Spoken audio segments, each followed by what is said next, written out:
চলে এসেছি আরও একটি ভিডিও নিয়ে। পোষণ টেকার আবার নতুন ভার্সন আপডেট দিয়ে দিয়েছে। তার জন্য চলুন দেখে নিই। আমি আমার প্লে স্টোরটি ওপেন করছি। প্লে স্টোর ওপেন করলে এখান থেকে সার্চ করব পোষণ টেকার। পোষণ টেকার সার্চ করার পর আমি এখানে লিখে সার্চ করে নেব পোষণ টেকার। পোষণ টেকার সার্চ করার পর দেখে নেব যে আপডেট বাটনটি অ্যানাবেলড হয়েছে কিনা। দেখুন আপডেট বাটনটি অ্যানাবেলড হয়ে গেছে। এবার এখান থেকে আমি আপডেট প্রথমে দিয়ে নিই। নমস্কার, আমি মামনি, আর মামনি দিদি AWW ইউটিউব চ্যানেলে আপনাদের সবাইকে স্বাগত। চলে এসেছি আরও একটি নতুন ভিডিও নিয়ে। আজকের ভিডিও হলো পোষণ টেকার আবারও নতুন ভার্সন আপডেট দিয়ে দিয়েছে।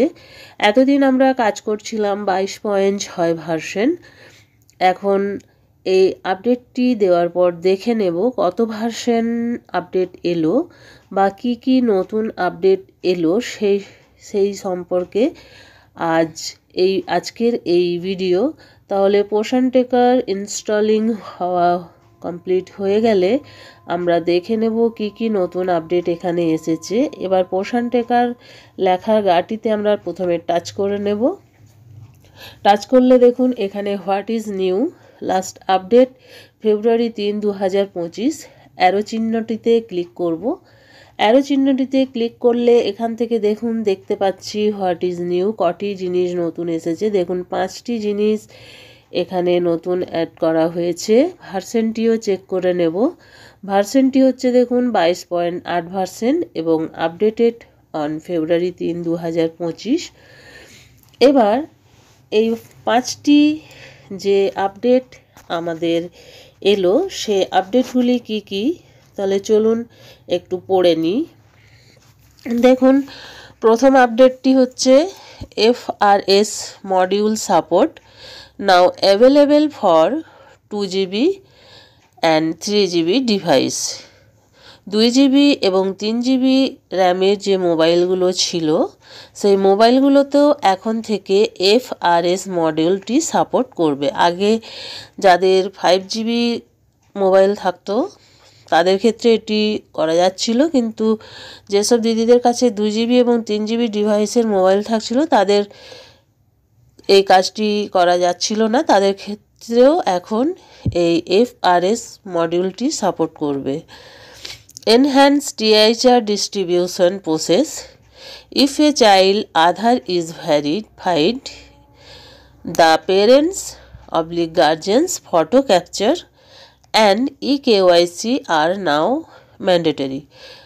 অর্থাৎ যেসব জায়গায় THR ডিস্ট্রিবিউশন করা হয় সেখানে শিশুদের আধার ভেরিফাই করতে হবে এবং পিতামাতা বা অভিভাবকের ফটো ক্যাপচার করতে হবে এবং eKYC-টি ম্যান্ডেটরি করে দেওয়া হলো। VHSND module fixes addressed the invalid date issue. আগে মাসে আমরা যেসব দিদিরা নতুন ভার্সন আপডেট আসার আগে VHSNDটি করে নিয়েছিলাম তাদের ক্ষেত্রে ইনভ্যালিড ডেট দেখাচ্ছিল। সেই ইনভ্যালিড ডেট ইস্যুটি এখানে ঠিক করে দেওয়া হয়েছে, প্রবলেমটি ঠিক করে দেওয়া হয়েছে। এই মাস থেকে VHSND আমরা যখন পুট করব তখন আর কোনো প্রবলেম থাকবে না আশা করছি। New dropdown option supplement types and type of counselling added in the VHSND module.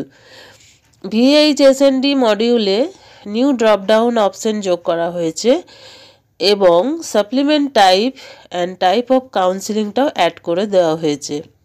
এটা আমরা যখন VHSND করব তখন সেটা দেখে নেব যে কি নতুন জিনিস এসেছে। এখন দেখুন রাত্রি হয়ে গেছে, রাত্রি 10:58। পোষণ অ্যাপ আমাদের খুলবে না, তা না হলে আজকে আমি দেখিয়ে দিতাম যে এটাতে VHSNDতে কি নতুন যোগ করা হয়েছে। এরপরে আছে UI improvement, various fixes for smoother user experience. এবং আমরা যে পোষণ অ্যাপের বিভিন্ন কাজগুলি করছি সেগুলি স্মুথলি যাতে কাজ করতে পারি তার জন্য এটা ফিক্সড করে দেওয়া হয়েছে। এরপরে আমরা এই কাজগুলি কিভাবে করব, ইংলিশটা দেখুন এখানে দেওয়া আছে, আমি আপনাদেরকে বাংলাটাও আরেকবার পড়ে শুনিয়ে দিচ্ছি। এখানে দেখুন, এফআরএস মডিউল সমর্থন এখন 2 GB অথবা 3 GB ডিভাইসের জন্য উপলব্ধ করে দেওয়া হয়েছে। বর্ধিত টিএইচআর বিতরণ প্রক্রিয়া, যদি কোনো সন্তানের আধার যাচাই করা হয় তবে পিতামাতার অভিভাবকের ফটো ক্যাপচার এবং ইকেওয়াইসি এখন বাধ্যতামূলক করে দেওয়া হয়েছে। আগে বললাম যে যেখানে যেসব এলাকায় টিএইচআর দেওয়া হয় সেখানে অভিভাবকদের বা পিতামাতার আধার ফটো ক্যাপচার এবং ইকেওয়াইসিটি বাধ্যতামূলক করে দেওয়া হয়েছে। ভিএইচএসএনডি মডিউলটি ফিক্স করা হয়েছে, আগেই বললাম অবৈধ তারিখে যে সমস্যাটি সমাধান করা হয়েছে সেটি ফিক্সড করে দেওয়া হয়েছে। নতুন ড্রপডাউন বিকল্পগুলি ভিএইচএসএনডি মডিউলে পরিপূরক ধরন এবং পরামর্শের ধরন যুক্ত করা হয়েছে। এটি দেখে নেব সকালে যে ভিএইচএসএনডি আমাদের কী নতুন যোগ হয়েছে সেটিও দেখিয়ে দেব। আর ইউআই উন্নতি একটি মসৃণ ব্যবহারকারীর অভিজ্ঞতার জন্য বিভিন্ন ফিক্সড করে দেওয়া হয়েছে। আপাতত 22.8 ভার্সনে আমাদের এই 5টি নতুন আপডেট এসেছে। এগুলি আমরা যখন পোষণ অ্যাপটি আপনাদের আপডেট করবেন তখন এগুলো আরও দেখে নেব এবং কাজ করতে গিয়ে যদি কোনো প্রবলেমে পড়েন অবশ্যই কমেন্ট করবেন।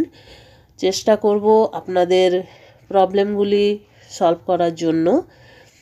তাহলে আপনারা প্রথমে আপনাদের পোষণ অ্যাপটি আপডেট করুন, 22.8 ভার্সনটি আপডেট করুন।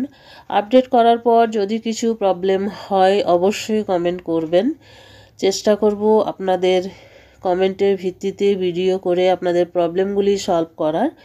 এই ছিল আমার আজকের ভিডিওটি ভালো লাগলে একটি লাইক করবেন। আমার চ্যানেলে নতুন হয়ে থাকলে চ্যানেলটি সাবস্ক্রাইব করবেন এবং ভিডিওটি বেশি বেশি শেয়ার করবেন যাতে অন্যান্য দিদিদের কাছে পৌঁছে যায়। আজ এই পর্যন্তই, আবার চলে আসবো আরও একটি নতুন ভিডিও নিয়ে। ততক্ষণ সবাই ভালো থাকুন, সুস্থ থাকুন। ওকে, বাই বাই।